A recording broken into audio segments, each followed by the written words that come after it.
Dan itu yang kira-kira akan kita bahas pagi hari ini. Langsung saya akan perkenalkan dua orang narasumber yang sudah bergabung bersama kami pagi hari ini. Saya akan sapa terlebih dahulu ada Mas Hanta Yuda, Direktur Eksekutif Poltreking Indonesia. Selamat pagi Mas Hanta, terima kasih sudah bergabung. Selamat pagi Vita, Bayu.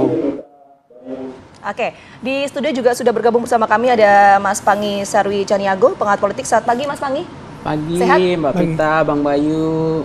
Oke, terima kasih semuanya sudah hadir. Nah, yang mungkin kita bahas dulu di segmen ini seperti ini ya, karena kalau kita lihat peta politik sejauh ini kan yang sudah diumumkan sebagai baca pres, meskipun sekali lagi baca pres ini kan belum ada kesepakatan, deklarasi bersama-sama seperti 2014-2019, tapi setidaknya ada langkah maju pengumuman baca pres. Tapi kan kalau sejauh ini kita lihat belum ada cawapres yang diumumkan oleh partai politik, semuanya masih menyodorkan proposal. Nah ini psikologis partai politik sejauh ini seperti apa sih? Saya mau ke Mas Hanta dulu.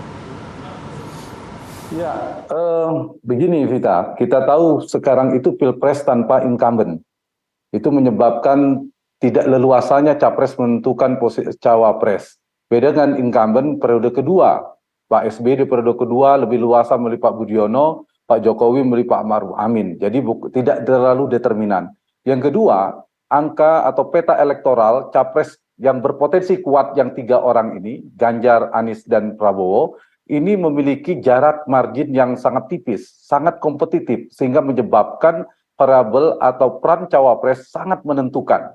Kalau tepat dalam menentukan cawapres bagi seorang capres, dia akan komplementer, dia akan kontributif secara elektoral. Tapi kalau keliru, dia bisa menggerus juga potensi elektabilitas capres. Begitu juga kalau tepat dalam menentukan cawapres, maka akan menjadi faktor yang menyulitkan bangunan koalisi. Tapi ternyata sekiranya keliru, maka juga bisa membubarkan potensi koalisi. Jadi variabel cawapres ini untuk saat ini menjelang 2024 ini sangat menentukan bagi 3 capres ini dengan jarak margin yang tipis dan memiliki potensi kemenangan relatif masih terbuka bagi ketiga-tiganya. Nah, partai politik juga sangat berhati-hati dalam menentukan cawapres karena di sana juga ada ketua umum partai yang juga mengincar, membidik posisi cawapres yang strategis bagi partainya supaya mendapatkan dampak elektoral, mendapatkan insentif elektoral. Jadi begini, cawapres itu ada posisi yang sangat krusial, penting, tetapi sekaligus disinilah titik krusialnya, titik kerentanan bubarnya koalisi, titik kerumitan yang harus diuraikan dibangun koalisi. Seperti yang saya katakan di awal, kalau tepat dalam menentukan, maka dia akan menjadi penguat bagi koalisi. Tapi kalau ternyata keliru, maka ini juga akan berpotensi membubarkan koalisi. Tergantung nanti, Vita, Bayu, apakah faktor cawapres ini melengkapi strategi dari si capres untuk memenangkan pertarungan. Saya punya analisa, bagi cawapres yang ingin mendapatkan posisi primadona menjadi rebutan bagi para capres potensial saat ini, satu, dia harus memiliki kekuatan elektabilitas sama dengan capres.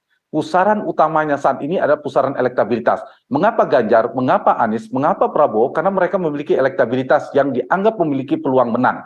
Cawapres pun demikian, karena capresnya belum bisa angka psikologis sampai 50-60%, maka variabel cawapres di mana posisi elektabilitas yang kontributif, komplementer diperlukan. Yang kedua adalah figur-figur cawapres tadi dari nama-nama tadi di prolog TV One adalah memiliki akseptabilitas tinggi, tingkat penerimaan tinggi kemana? Ke para ketua umum partai, baik dari partai politik atau non-partai politik. Akseptabilitas kedua adalah tingkat penerimaan terhadap si capres itu sendiri, dan yang ketiga adalah akseptabilitas terhadap kingmaker yang memiliki pengaruh dalam mengatur beberapa poros-poros koalisi. Ditambah variabel yang ketiga, kalau ternyata punya tambahan topakan logistik, itu tambah memperkuat si cawapres yang makin jadi rebutan bagi capres-capres yang lainnya. Dan saya menduga penentuan cawapres tidak dalam waktu dekat, karena masing-masing punya strategi. Selain harus mengurai kerumitan tadi, yang kedua adalah mengintai atau mengintip strategi lawan. Kalau dia mengeluarkan cawapresnya si A, maka poros ini akan mengeluarkan si B. Jadi masing-masing mereka akan membidik atau mengintai strategi lawan politiknya. Begitu, Vita.